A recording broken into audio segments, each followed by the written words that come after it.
오늘은 목이 타서 물을 좀 마시고 왔습니다. 장관님 계시고 부담스러워가지고 우리 사모님 또 예배를 공부하러 오셨다고 해가지고 너무 부담이 많이 되네요. 네.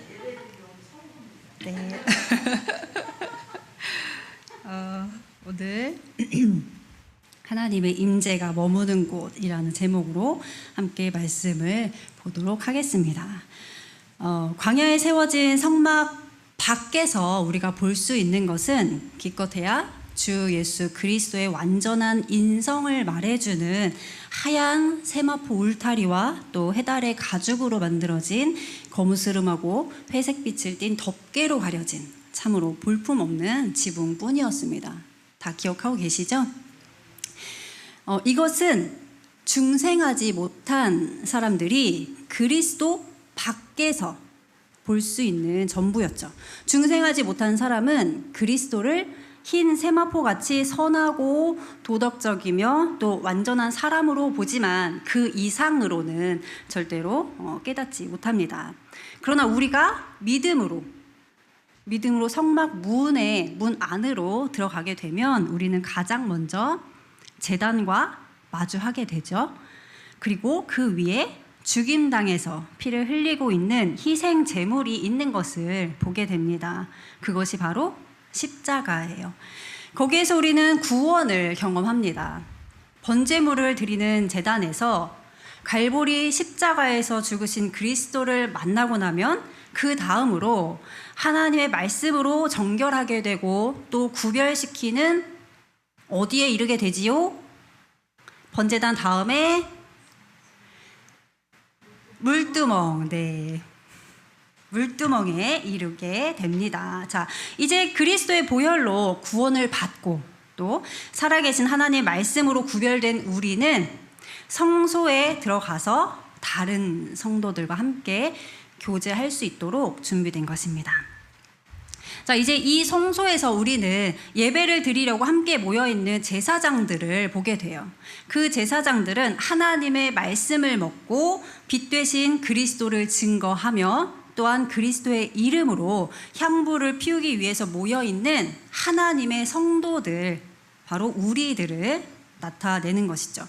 이제 우리는 다음 단계이며 마지막 단계인 어디일까요? 성소 다음에 지성소로 들어갈 건데요. 이 지성소는 무거운 휘장으로 막혀 있습니다. 그리고 그것은 1년에 딱 한 번 속죄일에 대제사장만 들어갈 수 있어요. 그것도 번제단에서 흘린 제물의 보배로운 피를 가지고서만 들어갈 수 있습니다. 다른 때에 들어가거나 피 없이 들어가거나 또 대제사장 외에 다른 사람이 들어가는 것은 용납하지 않습니다. 1년에 딱 한 번 속죄일에 대제사장이 지성소에 들어가는 것이 허락이 되었는데요.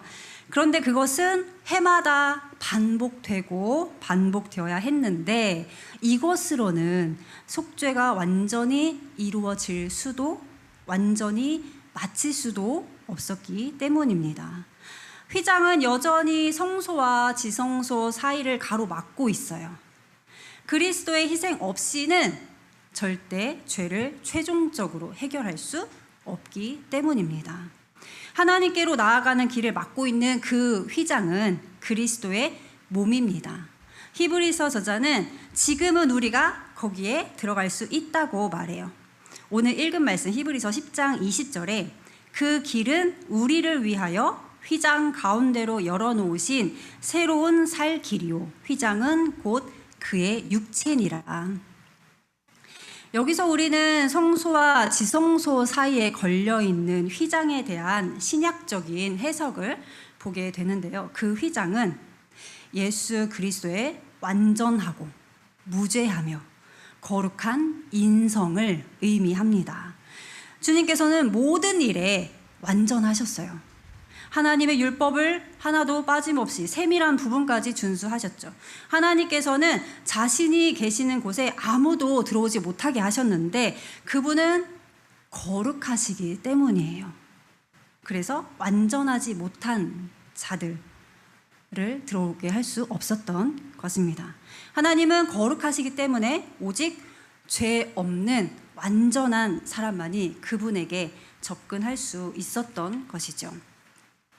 그래서 우리는 주님이신 예수 그리스도와 같이 거룩하고 완전하지 않고는 하나님의 임재로 들어갈 수 없는 것입니다. 여기서 언급된 휘장은 히브리서 저자가 말한 대로 완전한 인성을 지니고 계신 그리스도를 나타내고 우리와 하나님 사이에 접근 금지, 출입 금지라는 팻말로서 걸려 있는 것입니다. 때가 참에 하나님이 그 아들을 보내서 여자에게서 나게 하시고 율법 아래에 나게 하신 것은 율법 아래에 있는 자들을 속량하시려고 그리스도께서 이 땅에 오신 것입니다. 예수 그리스도께서는 자신을 인간의 몸으로 가리셨어요. 그리고 그 인간의 몸으로 우리의 죄를 갈보리 십자가에서 담당하시고 죄의 대가를 지불하셨습니다. 그때 무죄하신 그리스도의 완전한 몸이 부서지고 찢어지심으로 모든 일을 다 마치시고 다 이루었다라고 외치셨던 것입니다. 마태복음 27장 50절에서 51절에 예수께서 다시 크게 소리 지르시고 영혼이 떠나시니라. 이에 성소 휘장이 위로부터 아래까지 찢어져 둘이 되고 땅이 진동하며 바위가 터지고. 마가와 누가 역시 이렇게 증언을 하는데요. 성소와 지성소를 가로막고 있었던 그 휘장은 위에서 아래로 완전히 찢어졌습니다. 자, 성소의 높이가 얼마일까요? 성소의 높이가 4.5m. 4.5m라면은 사람이 올라가서 찢지 않았다는 것이 확실하죠. 이것은 전적으로 하나님의 역사로 된 것입니다. 주님 자신이 갈보리 십자가 위에 드린 그 제물이 하나님께 흡족한 제물로 인정되었으며 기뻐 받으시는 희생 제물이 되셨던 것입니다. 그리고 주님께서 다 이루었다라고 외치실 때 하나님께서는 완전하게 화목되셨던 것입니다. 또한 모든 것이 다 이루어졌다는 것을 확증하기 위해서 하나님께서는 이 분리의 휘장을 위에서 아래로 완전히 찢어버리심으로써 성소에서 지성소로 들어갈 수 있는 길을 활짝 열어 놓으신 것입니다. 그 결과 이제 믿음으로 주 예수 그리스도의 의로 옷 입고 있는 자는 누구든지 지성소에 들어갈 수 있는 길이 열린 것이죠. 이것이 기적인 이유는 성소와 지성소를 가로막은 이 휘장은 사람의 손으로는 절대 찢을 수 없는 것이기 때문인데요. 랍비들은 그 휘장이 너무도 튼튼하게 꿰매지고 또 직조되어서 두 마리의 황소가 양쪽에서 잡아 끌어도 절대 찢어지지 않을 정도로 튼튼했다고 합니다. 예수님의 몸이 이렇게 찢기심으로 우리는 죄인임에도 불구하고 하나님께 나아갈 수 있게 된 것입니다. 오늘 말씀 히브리서 10장 19절에서 23절 우리 다 함께 같이 읽어볼게요. 19절에서 23절. 그러므로 형제들아 우리가 예수의 피를 힘입어 성소에 들어갈 담력을 얻었나니 그 길은 우리를 위하여 휘장 가운데로 열어놓으신 새로운 살 길이요 휘장은 곧 그의 육체니라. 또 하나님의 집 다스리는 큰 제사장이 계심에 우리가 마음의 뿌림을 받아 악한 양심으로부터 벗어나고 몸은 맑은 물로 씻음을 받았으니 참 마음과 온전한 믿음으로 하나님께 나아가자. 또 약속하신 이는 미쁘시니 우리가 믿는 도리의 소망을 움직이지 말며 굳게 잡고. 아멘. 휘장은 완전히 찢어지고 하나님께로 가는 길이 열렸어요. 우리는 이제 그리스도의 몸으로 드리는 희생 제물을 상징하는 그 휘장을 통해서 하나님의 임재로 마음대로 나아갈 수 있습니다. 하나님께서는 그리스도 안에 있는 모든 성도들을 마치 그리스도 자신이 완전하신 것처럼 완전하게 보십니다. 그러므로 우리의 모든 문제는 영원히 해결되었어요. 휘장이 찢어지는 일은 다시 반복되지 않고 반복될 필요도 없습니다. 반복되어야 한다면 예수님의 죽음과 고난은 무의미한 것이 되는 거죠. 반복되어야 한다면 예수님이 굳이 이 땅에 오실 이유가 없었겠죠. 그렇지만 너무나 감사하게도 그것은 단번에 영원히 된 사건임을 믿으시기 바랍니다. 또한 그것이 얼마나 큰 은혜인가를 늘 기억하시기 바랍니다. 이제 지성소 안으로 들어가면 성막의 모든 기구 가운데 가장 중요한 언약궤가 있는데요. 언약궤는 향단과 마찬가지로 나무로 만들어졌으며 정금으로 씌워졌어요. 이것은 예수 그리스도의 인성과 신성을 의미하는 것뿐 아니라 찢어진 휘장을 통해 그분께 나오는 자들을 위해서 마련된 우리의 궁극적인 보호와 안전이 되심을 의미합니다. 또한 이 언약궤는 또는 증거궤는 성도들에게 심판으로부터의 영원한 안전과 생의 풍랑으로부터 피할 수 있는 피난처에 대해서 말해주는데요. 성경에는 세 가지 궤들이 등장을 합니다. 노아의 궤, 방주죠. 모세의 궤, 갈대상자, 그리고 언약궤입니다. 먼저 이 노아의 궤, 방주는 8사람의 가족이 홍수 심판으로부터 안전하게 보호되었던 반면에 방주 밖에 있었던 모든 사람은 완전히 멸망하고 말았죠.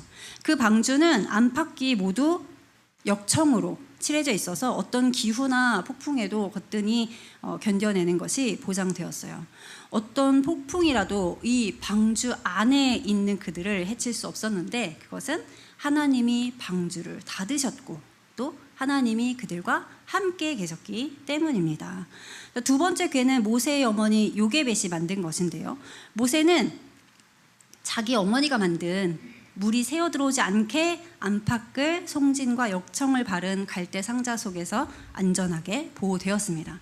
그 안에서 모세는 완전히 보호되었는데 이는 하나님께서 그 상자 안에 함께 하셨기 때문이에요. 노아의 방주나 모세의 갈대 상자는 모두 역청을 발라 물이 새지 않았습니다. 성경에서 사용되고 있는 역청이라는 말은 카파르인데 그 말은 속죄를 의미하는 구약적인 말입니다. 언제나 속죄는 피로 말미암아 이루어졌죠. 구원은 흠없는 희생 제물의 피에 의존하여 이루어졌습니다. 노아의 방주와 모세의 안전했던 그 상자는 안팎으로 역청을 발랐으며 역청을 바르는 것은 상징적으로 피를 바르는 것과 같은 것입니다. 그 방주와 갈대 상자는 피로 말미암아 안전하게 된 것을 나타내는 하나의 상징인 것이죠. 그 연장선상에 정금 언약궤가 있습니다. 언약궤는 심판으로부터 피하는 피난처이며 도피처이며 안전한 곳이었습니다. 언약궤 위에는 피로 얼룩진 속죄소가 있는데 그것은 피 아래에 있는 그 언약궤가 심판으로부터 보호되는 안전한 곳이 되고 그리스도 안에 있는 안전한 구속의 상징이 되는 것이죠. 성막에 있는 이 언약궤는 왕관을 쓰고 있는데요. 출애굽기 25장 11절에 너는 순금으로 그것을 싸되 그 안팎을 싸고 위쪽 가장자리로 돌아가며 금태를 두르고. 자, 이 언약궤는 금관을 쓰고 있어요. 금태를 이렇게 둘렀어요. 자, 왕관은 주권과 권력의 상징이죠. 성막에 있는 언약궤는 그런 면에서 볼 때 왕의 임무를 지니고 있는 예수 그리스도의 모형입니다. 예수님은 선지자, 제사장, 그리고 왕의 임무를 지니고 계세요. 우리는 번제단에서 선지자이신 예수님을 보게 되는데요. 선지자는 인간을 위해 하나님의 말씀을 가지고 온 사람이죠. 놋 제단과 전체적인 번제물은 모두가 그분의 초림을 말해줍니다. 예수 그리스도께서는 처음에 이 세상에 오셔서 갈보리 산상의 십자가에서 죽으셨어요. 거기서 주님께서는 우리를 구원하는 선지자가 되셨어요. 그리고 우리에게 하나님의 은혜의 말씀을 가져오셨죠. 그러나 성소에서는 그리스도께서 우리의 대제사장이라는 사실을 보게 됩니다. 제사장은 백성을 위해 간구하며 중보의 사역을 수행하는 사람이죠. 제사장은 성소에서 금 향단에 향불을 피웠고, 오늘날 우리 주님이신 예수 그리스도께서는 하늘의 성소에 계시면서 믿는 우리를 위해 중보의 기도를 드리십니다. 그러나 우리가 성소에 들어가 휘장을 통해 지성소에 들어가면 그리스도께서 왕과 주권자로서 계심을 깨닫게 됩니다. 그리고 그분의 뜻과 명령이 절대적인 최고의 군주로서 묘사되고 있는 그리스도를 보게 돼요. 우리는 성막에 들어서자마자 십자가에서 선지자이신 그리스도와 함께 시작했습니다. 우리는 갈보리 산상으로 나와서 그분을 구세주 또는 선지자적인 구속자로 영접했어요. 더 계속해서 들어가면 성소에 들어가게 되는데, 거기서 우리는 생명의 떡을 먹음으로 성령의 빛을 따라 행하며, 또한 향단에서 향불을 드림으로써 은혜 안에서 자라는 것입니다. 이것은 주님을 하늘나라에 계시는 우리의 대제사장으로 알게 되는 것이죠. 그리고 성령과 말씀으로 날마다 우리를 지켜주시는 분으로서 주님을 알게 됩니다. 그러나 이것으로 끝은 아니죠. 우리가 우리의 마음과 생활의 주인으로서, 또 우리 자신의 왕으로서 주님을 보좌에 올려놓을 때까지 우리는 계속해서 나아가야 합니다. 우리의 모든 것을 주장하시는 대장으로 계시는 그분께 철저하게 복종하고 그분의 절대적인 뜻과 명령에 절대적으로 순복할 때 우리는 비로소 그분을 우리 생활의 절대적인 왕으로 맞이하게 되는 것입니다. 성막에는 세 군데의 장소가 있는데, 번제단과 물두멍이 있는 바깥들, 성소, 그리고 지성소죠. 그 가운데 지성소는 언약궤가 있는 하나님께서 친히 임재해 계시는 곳입니다. 이곳은 하나님과 단 둘이 교제하는 곳이에요. 성막 가운데 가장 거룩한 이곳에는 동시에 두 사람이 들어갈 수 없습니다.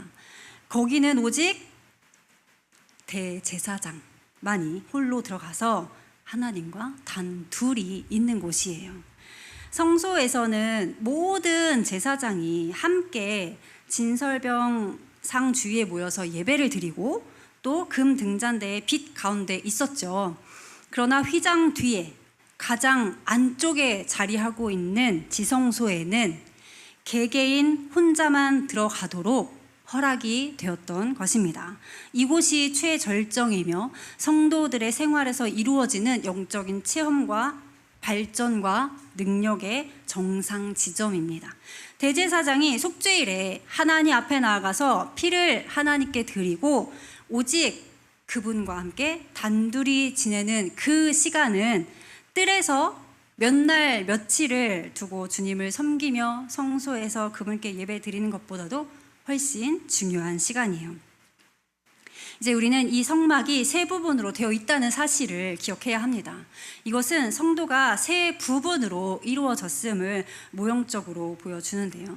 바깥뜰은 우리의 몸에 필요한 것을 계속 공급해주는 부엌으로 비유될 수 있는 곳입니다. 바깥뜰. 그리고 성소는 거실로 비유가 될 수 있는데, 그곳은 모든 식구가 모여서 영적인 예배를 드리는 곳이에요. 그러나 영적인 능력의 처소는 가장 높은 분의 은밀한 곳에 있습니다. 우리는 이 지성소를 개인의 기도 시간으로 비유할 수가 있습니다. 우리는 이곳에서 완전히 하나님과 단 둘이 있게 돼요. 거기서 예배와 찬양에 지극히 귀한 시간을 보내는 것이죠. 우리는 거기서만 찾아볼 수 있는 영적인 체험을 하게 되며 오직 거기서만 그것을 실제로 경험하게 됩니다.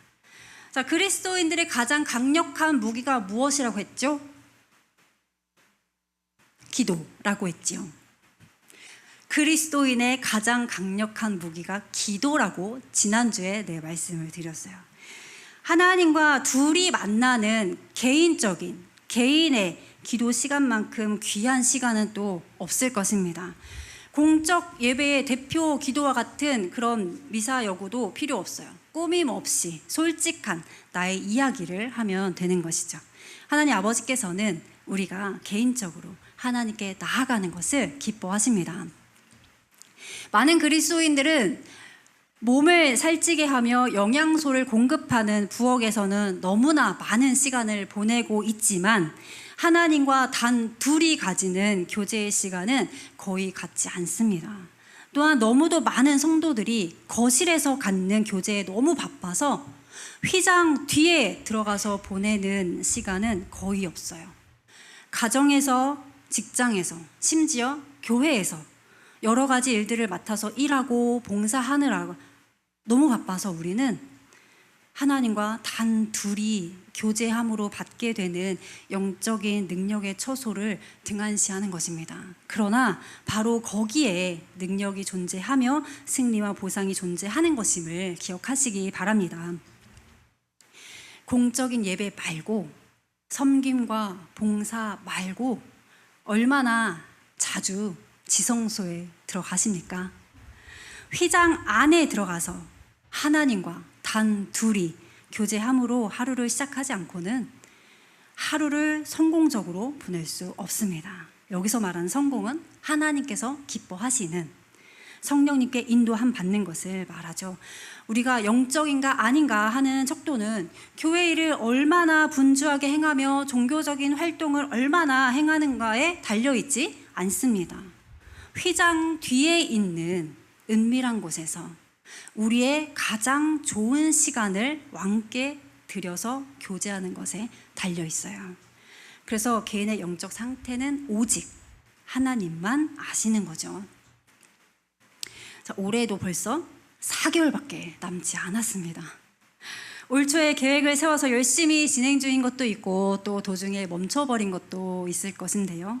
남은 4개월 동안 새로운 목표 하나를 세웠으면 좋겠습니다. 공적 예배 말고 개인의 기도 시간을 정해서 하루 중 그 시간에는 하나님과 단 둘이 만나는 거예요. 기도의 골방과 기도의 시간을 정해서 하나님과 매일 같은 시간, 같은 장소에서 만나는 거죠.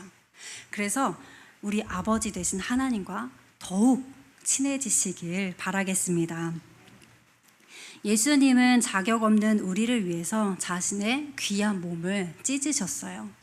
자신의 몸을 찢으심으로 우리가 하나님께 나아갈 길을 열어주셨습니다. 그런데 많은 그리스도인들이 그 길을 통해 지성소로 들어가기보다 성소에만 머물러 있습니다. 그러나 하나님의 강력한 임재의 역사는 더 깊고 은밀한 곳, 지성소에서 일어난다는 것을 기억하시기 바랍니다. 지성소로 나아가 지금까지 알지 못했던 크고 놀라운 하나님의 역사를 경험하는 저와 여러분이 되시기를 예수님의 이름으로 간절히 축복합니다. 기도하시겠습니다.